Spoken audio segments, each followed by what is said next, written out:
最近香港藝人密集過身，其實並不奇怪，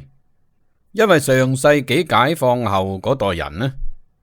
一人生7、8個都好正常。呢批人好多都8、90歲啦，喺古代全部都算係壽星公，就算一個唔該走咗，都算係壽終正寢或者係笑喪。大家無需大驚小怪，並唔係中國人嘅死亡率增加咗，千祈唔好信啲謠言。其實只要用正能量嘅思考方法，或者講用另一個角度去睇問題，我哋又要感謝呢啲知名藝術家嘅逝世，佢哋不斷提醒我哋，中國呢個偉大嘅國家有好多值得我哋中國人、南方人、廣東人驕傲嘅文化同藝術，好似香港上世紀傑出嘅現代影視明星、藝術家，確實值得我哋好好咁緬懷佢哋嘅文化貢獻同藝術作品，好似謝賢。好多電影作品以前想揾都揾唔到嘅粵語片，而家大把網站可以睇到啦。遲啲仲話有藝術院線會放映添。如果你係屬於飛哥呢種重感情、喜歡懷舊嘅人，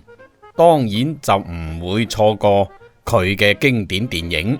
難兄難弟同英雄本色啦。先講難兄難弟係1960年拍嘅香港黑白電影。你會從四哥謝賢同其他演員嘅身上領略到廣東粵人特有嘅人情味、樂觀向上、幽默風趣，真係演技一流，又有型靚仔，劉德華都唔係佢嗰皮。仲有紅線女嘅關門弟子南紅姐，真係高貴得嚟，迷死人啊！完全可以揮低99%嘅美國女明星。仲有古典女神江雪，真係超凡脫俗，令人過目不忘。嗰種靚法同樣可以揮低當今大部分女明星啦。而且當年啲粵語片明星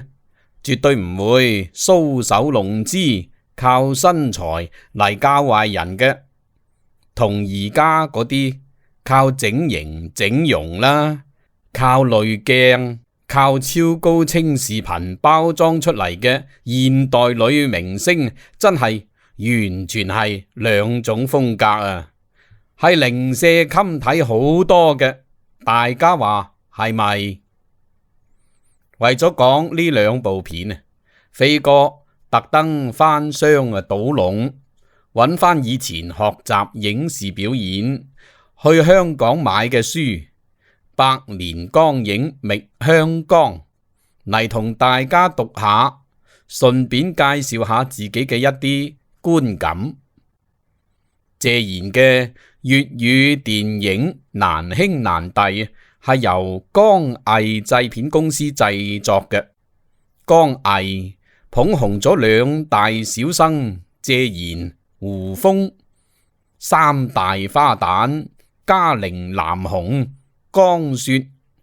兩大導演楚原、龍剛，簡直就係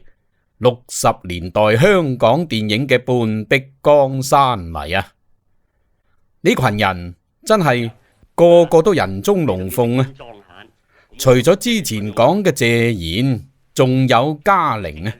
佢俾大眾公認為有女王嘅氣質，係香港嘅伊麗莎白泰萊，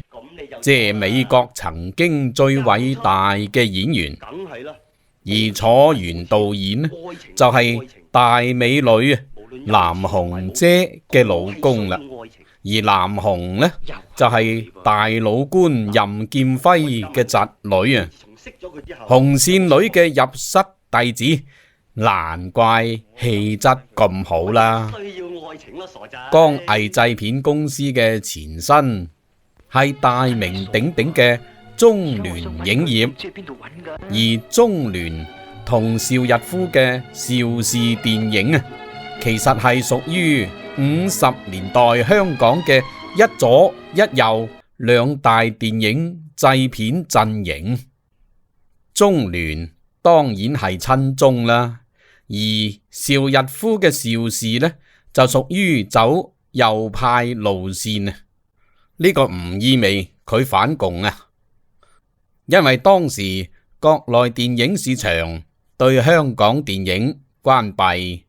邵氏為咗擴大規模，只能夠選擇食台灣飯，參加台灣電影人嘅圈子，同左派電影人、電影公司劃清界線，否則就連金馬獎都冇機會攞。不過講開又講，當年嘅左右之爭其實都反映咗香港電影百花齊放嘅繁榮景象。頭先講嘅謝賢嘅江藝公司電影題材都係比較正面向上嘅，而邵氏呢就比較光怪陸離，算係兩大陣營嘅傑出代表嚟啦。中意正能量大陸嚟嘅香港觀眾當然會選擇謝賢啦、南紅啦呢種風格嘅電影。飛仔哥都中意謝賢嘅江藝風格，因為我覺得將來粵語影視兩港嘅影視文化復興啊，同樣可以參考呢種風格，走藝術院線小眾嘅風格，甚至可以拍翻啲黑白片、懷舊電影同短劇嚟扭轉目前粵語區影視文化衰落嘅趨勢。粵語電影確實有自己嘅語言優勢、傳統文化優勢，只要用心去做，係一定有市場嘅。所以飛哥希望將來能夠利用粵語復興信託嘅形式啊，培養我哋嘅粵語普通話雙語人才，去拍攝面向南方方言片區兩港地區嘅雙語影視。據飛哥了解，廣東草根演員呢，好多已經有10幾20年嘅表演經歷啦，好似我咁樣啊，要擔旗做主角係分分鐘都夠膽死嘅。講笑啊吓，應該係有能力嘅，係萬事俱備，只欠東風而已。只要我哋兩港粵人團結，以史為鑑，向前輩學習，要出位並唔難。歡迎點擊頭像觀看飛仔哥近期嘅影視作品，比飛哥演技好嘅廣東演員仲有好多，只要大家支持，利用我哋廣東演員嘅自媒體優勢，電視台粵劇團嘅演員人脈資源優勢，團結起嚟做宣傳、搞製作，捱下義氣，收低啲人工，過嚟支持下，一齊拍短劇、拍電影，慢慢再形成一個粵語影視嘅盈利模式。相信我哋粵語片文化一定可以重振雄風，衝出重圍，喺全國重新站起來。歡迎有興趣嘅朋友喺評論區討論，或者